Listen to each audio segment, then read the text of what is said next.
শিশি মায়ের মধ্যে গুরুভাবের সহিত মাতৃভাব অবিচ্ছিন্নভাবে মিশিয়া থাকিত। যিনি মা তিনিই গুরু, নাস্তি মাতৃ সমগুরু। এই বাণী তাহার মধ্যে অতি সুন্দর ও মধুরভাবে ফুটিয়া উঠিয়াছিল। জয়রামবাটিতে একদিন মুসলমান মজুর খাইতে বসিয়াছে। মায়ের ভাইঝি দূর হইতে ছুড়িয়া ছুড়িয়া পরিবেশন করিতেছে দেখিয়া মা বলিলেন, অমন করে পরিবেশন করলে কেউ খেতে পারে নাকি? বলিয়া নিজেই পরিবেশন করিতে গেলেন। খাওয়ার শেষে যখন একটু জায়গায় জল ঢালিয়া দিতেছেন, তখন অপর সকলের সমালোচনা থামাইয়া বলিলেন, শরৎ আমার যেমন ছেলে, আমজাদও তাই। শিশি মায়ের মাতৃভাব এত স্বাভাবিক ছিল যে অনেক ভক্ত নরনারী দেখিত তাহার চালচলনে, কথা বলার ভঙ্গিতে, এমনকি মুখাকৃতিতে পর্যন্ত স্বীয় জননীর ছায়া ও ছবি ফুটিয়া উঠিয়াছে।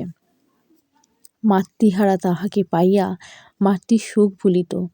কেহ বা অনুভব করিত গর্ভধারিণীর স্নেহের টান অপেক্ষা শিশি মায়ের আকর্ষণ বেশি।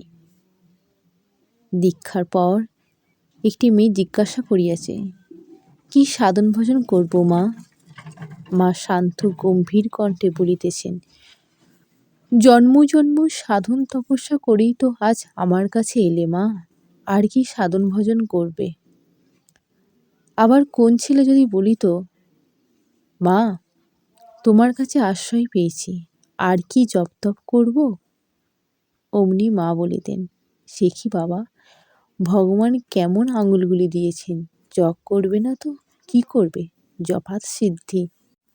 সারাদিন শত কাজের পর রাত্রিতে শয়ন করিয়াও মা কেন জপ করিতেছেন জিজ্ঞাসা করলেও বলিতেন, কত জায়গায় আমার কত ছেলে মেয়ে, তারা আজ ঠিক মতো জপ করে উঠতে পেরেছে কি না কি জানি, তাই তাদের জন্য করছি। 2-3 দিন থাকিয়া যখন ভক্ত শিলেরা জয়রামবাটি হইতে চলিয়া যাইত, মা পথে খাইবার জন্য তাহাদিগকে খাবার দিতেন, পান সাজিয়া দিতেন, আবার আসিতে বলিতেন।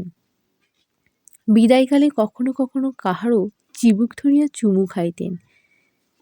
তাহারা কিছু দূর অগ্রসর হইয়া গেলে তিনি যতদূর দেখা যায় পথপানে চাহিয়া থাকিতেন।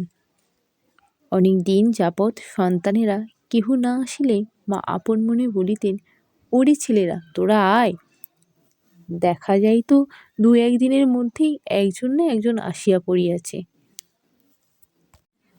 মাঝে মাঝে মা সংবাদপত্র পাঠ শুনিতেন, দুর্ভিক্ষ, বন্যা প্রভৃতির বর্ণনায় বিচলিত হইতেন।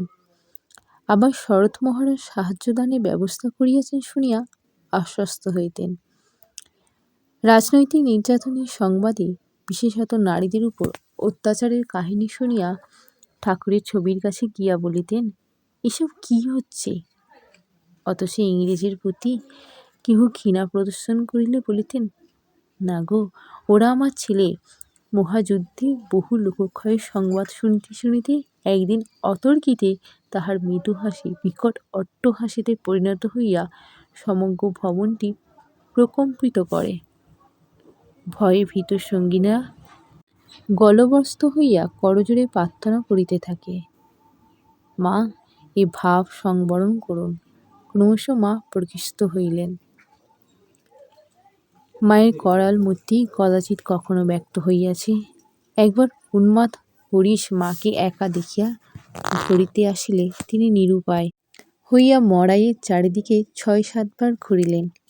অবশেষে ক্লান্ত হইয়া স্থিরভাবে দাঁড়াইয়া গেলেন। উন্মাদ কাছে আসিতেই তাহাকে চপেটাঘাতে ধরাশায়ী করিলেন এবং বুকে হাঁটু দিয়া জিহ্বা টানিয়া ধরিয়া তাহাকে বারংবার চড় মারিতে লাগিলেন। এইরূপে তাহার কুভাব দূর করিয়া তাহাকে সুস্থ করেন, যথাকালে সেও মায়ের মহিমা বুঝতে পারে। তবে সন্তানদের জন্য মায়ের শান্ত সহনশীল মূর্তি সমধিক প্রকাশিত ছিল। কে এই নারী?